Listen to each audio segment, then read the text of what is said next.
व्यवस्था खराब मत करिए, पत्रकार साथियों को जाने दो, आप लोग यहीं बैठिए। और हमारे साथी का जन्मदिन है, बहुत बहुत बधाई। 100 रुपए हम देते हैं जन्मदिन के लिए। अगर आप भी सच दिखाओगे तो आपको भी बहुत परेशानी तकलीफ का सामना करना पड़ेगा। और एक हमारा चैनल साथी लगातार जो सरकार को पता नहीं क्या है, अगर विपक्ष ये जानकारी दे रहा है, ये हमारा पॉजिटिव एटीट्यूड है कि आपके मिसमैनेजमेंट की बात हम बता रहे हैं। अगर हम उनको जानकारी दें उसमें भी परेशानी है उनको। अगर बताएं कि ये कमी रह गई है तो परेशानी है। आपने कहा था 100 करोड़ लोगों का हमारे पास इंतजाम है, वो सब रिकॉर्डेड है। आज के समय पर कोई भी चीज आप छिपा नहीं सकते हैं। आपने कहा वो रिकॉर्डेड थी। सोचिए 100 करोड़ का आपने इंतजाम किया हो और आप पे कुछ करोड़ संभाले नहीं गए। कितनी बड़ी घटना हो गई, आज भी सूची नहीं है, आज भी नाम नहीं है। जो लोग खोए हैं उनकी भी जानकारी नहीं है। चैनल्स में दबाव बनाया जा रहा है कि खबर नहीं चलाएंगे, आप न्यूज नहीं चलाएंगे। ऐसी खोया पाया केंद्र नहीं मिल रहा है लोगों को। सोचिए आप, संत गुरु संत जितने महापुरुष लोग आए थे, ये हमारे धरती के देव हैं जो आए थे कुंभ में। उनसे रौनक बढ़ती है, शोभा बढ़ती है कुंभ की।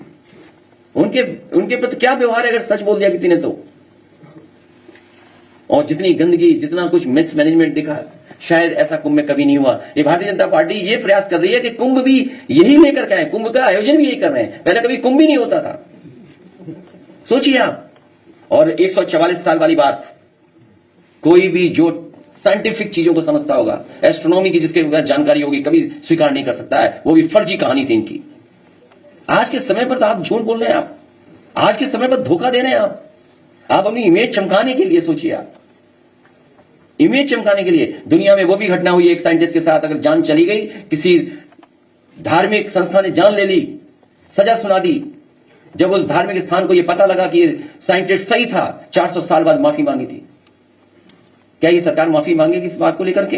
क्योंकि हर कुंभ 144 साल बाद होता है।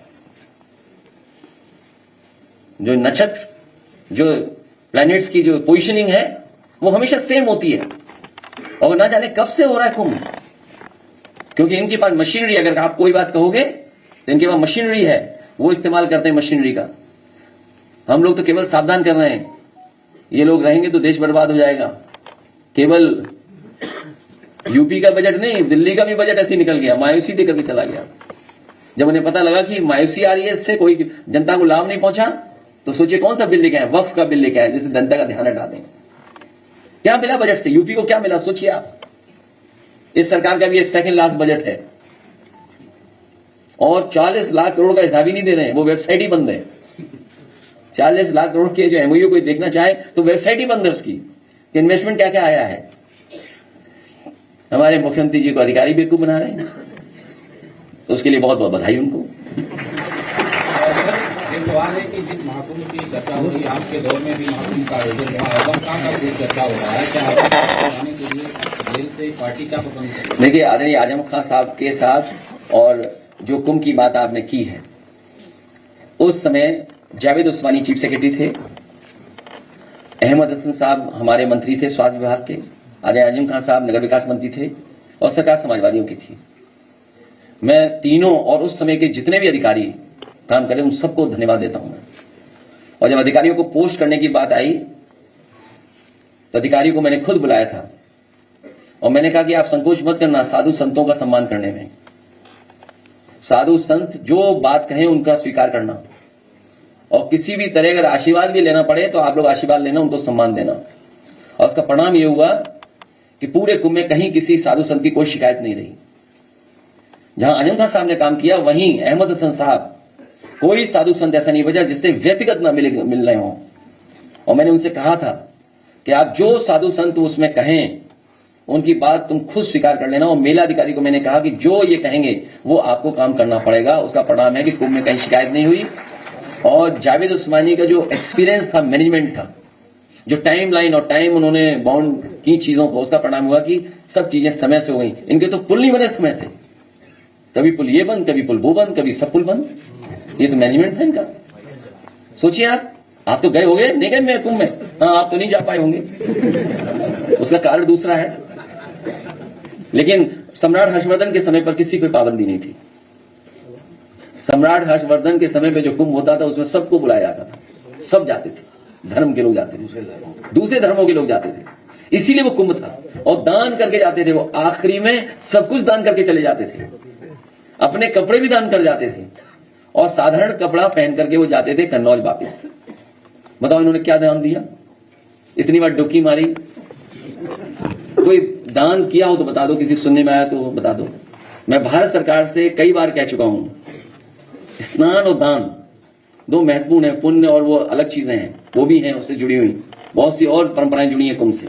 लेकिन मैं भारत सरकार से कहूंगा कि जो अकबर का किला है वो उत्तर प्रदेश सरकार को दान दे दें, क्योंकि बड़े पैमाने पे जगह है वहां पर। वट वृक्ष वहीं पर है जो नेताजी ने कभी खुलवाया था। जहां सरस्वती को देखना है वो कुआं भी वहीं पर है। तो अगर कभी इमरजेंसी में इस तरह की व्यवस्था की जरूरत पड़ेगी, क्योंकि आप रिवर बेड पर कोई भी कंस्ट्रक्शन नहीं कर सकते हैं। जो ब्यूटी है कुंभ की वो यही है कि कन्वर्जेंस ऑफ रिवर, जो कन्वर्जेंस ऑफ रिवर है वो ब्यूटी है उस कुंभ की। कभी धाराएं 3 धारा में मिलता है, 2 धारा में, अलग धारा से, क्योंकि जो कन्वर्जेंस है वो हमेशा अलग हुआ है कुंभ में। अब सरकार को कन्वर्जेंस का नहीं पता होगा, पता होगा चाहिए। अब आप सोच लीजिए, फिर उनसे कुंभ करवा रहे हो आप। इसलिए सरकार को दान देना चाहिए अकबर का किला। और इस समय भी अगर फौज का सहयोग लिया जाता तो व्यवस्था इतनी गड़बड़ नहीं होती। पूरी फौज वहां पर है, पूरा एरिया है वहां पर अकबर किले का। अगर इमरजेंसी में गरीबों को वहां बैठा देते, रुका देते रात भर, तो बहुत सारी मस्जिदों में बहुत सारे मुसलमान भाइयों को मैं धन्यवाद देता हूं कि उन्होंने अपने घर में रुकाया, खाना खिलाया और उनका पूरा इंतजाम किया। आप प्रयागराज में पता कर लीजिए। एक चीज कुंभ में हमने भी सीखी इस बार, वो आपको भी सीखना चाहिए, कपड़े पहन करके स्नान करना। मैं आपका बहुत बहुत धन्यवाद देता हूं। एक आखिरी सवाल। अब नहीं, अब खत्म होगी बात। अरे ठीक।